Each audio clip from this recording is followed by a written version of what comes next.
الشيء الوحيد يلي ما حلو بهي المنطقة انه الاوقات الحلوة بتعدي بثواني. بالفعل بتقعد هون ساعات بتحسهم هيك مروا بثواني.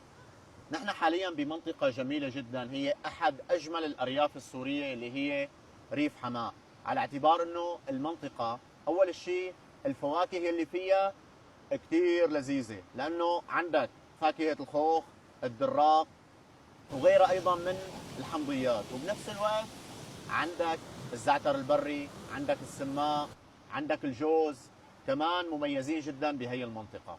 بالمناسبة شرب المتة هون له نكهة كمان مميزة. طيب كيف بدي اجي لهون؟ اول شيء نحن بريف مصياف بالزاوي، اذا جاي من الشام او من حمص مباشرة باتجاه مصياف، ريف مصياف، وين ما سألت وين الزاوية بدلوك. واذا جاي من الساحل تعال من القدموس.